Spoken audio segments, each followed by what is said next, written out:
We have CBN Chief Political Analyst David Brody and Michael O'Hanlon, who's the Senior Fellow and Director of Research and Foreign Policy at the Brookings Institution. Welcome to the both of you, doing a long day, double duty, I guess, bookending, doing this interview together today. David, I wanted to start with you. So the president's clearly frustrated, using an expletive in his remarks. What do his remarks reveal about how he's feeling and where things stand with the White House tonight? Well, look, he's frustrated.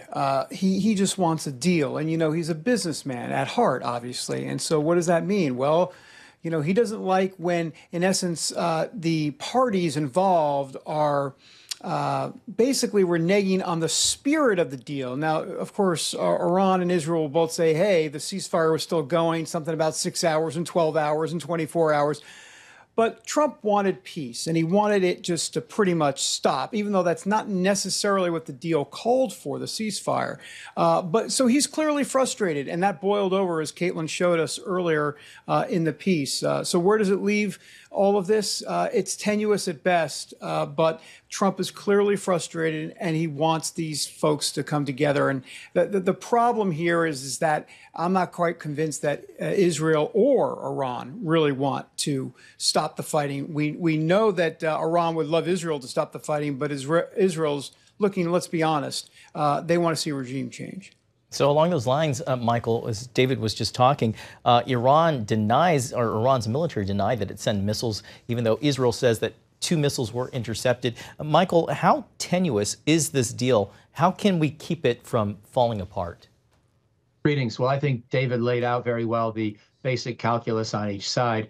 You know, what's going on now is both sides shooting at each other, but really Israel having its way with much of Iran's military nuclear missile infrastructure, and Iran launching some occasionally harmful but generally ineffective retaliatory strikes. So in the short term, it's Iran that would want the ceasefire.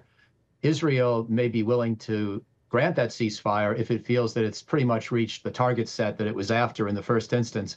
David adds the intriguing point, which has, of course, been mentioned in this last 2 weeks, about the possibility of regime change in Iran. Different people have hinted at or directly advocated that in various ways at various times, including President Trump, although he's since moved on from that idea. The Israelis may or may not consider that to be a crucial goal at this point. If they really did consider that a crucial goal, I'm not sure they would stop shooting. Or maybe they would just wait for another opportunity until they see the Ayatollah. I think one of the things they may have done earlier today that caused President Trump's frustration was to go after one more nuclear scientist in Iran whose whereabouts they had ascertained that they hadn't previously been able to kill. And they wanted him out of the picture, and they apparently achieved that. So those kinds of questions may still get percolated around a bit inside of Israeli decision-making circles. But for the moment, at least, Israel appears to think it's achieved most of what it wanted to, or at least most of what it could in these strikes. Right. David, Michael just talked about Israeli circles. I want to get back to the homeland. We know that a lot of Trump's base is against long, drawn-out wars. How much of a factor do you think that was in the negotiation process for President Trump? Well, here's the thing, John. I think it's a bit of a misnomer because you mentioned large parts of the base. Let's go through this for a second. So MAGA overall is for the no forever wars. They don't want the nation building. They don't want George W. Bush Part 2. They don't want Dick Cheney to appear on the scene, right? That's an overall view of MAGA. But there are some within MAGA that are the pure isolationist crowd. Those are the ones that have that at the top of their list, no forever wars, and that's what they think MAGA is about. But the majority of MAGA sees that as one of the tenet points, not the main tenet point. So I think there's a smaller percentage of folks that make a lot of noise, aka Tucker Carlson. You got Candace Owens. You got a lot of these folks that are on the pure isolationist crowd, Steve Bannon as well. But look, ultimately, Trump's his own man. He'll take some of that counsel, definitely from Steve Bannon. We know they had lunch together. But at the end of the day, he's going to do what he believes is right. Donald Trump is not a pacifist. He's not a peacenik guy. He's not a pure isolationist. So I think Ted Cruz would call him a non-interventionist hawk.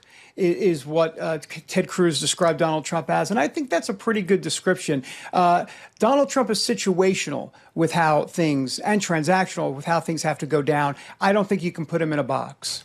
Michael, if this truce does collapse, do you see this potentially broadening into a regional conflict? Which countries might get involved if that were the case?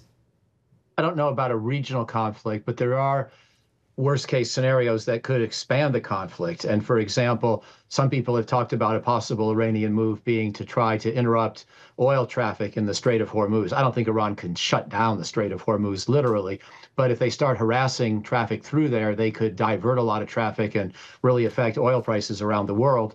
That would hurt them as well as hurting us. So I don't think it's very likely.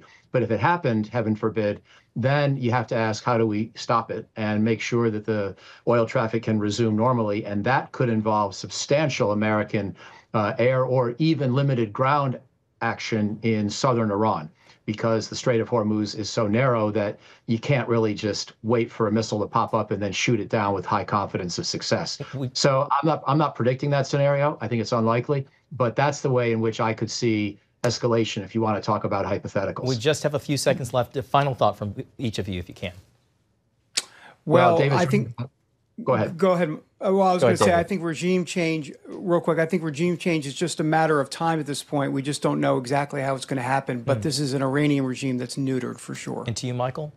Well, I'm skeptical on that point, but I want to foot stomp and back up David's earlier point that President Trump has proven he's willing to use air power in his first term, killing Qasem Soleimani and also completing the destruction of ISIS, which had begun under President Obama and intensified and was completed under President Trump. So he doesn't like ground wars. He's willing to do things more specifically and, surgically, if you will. Gentlemen, we are out of time. Michael O'Hanlon and David Brody, thank you so much for your time and your insights.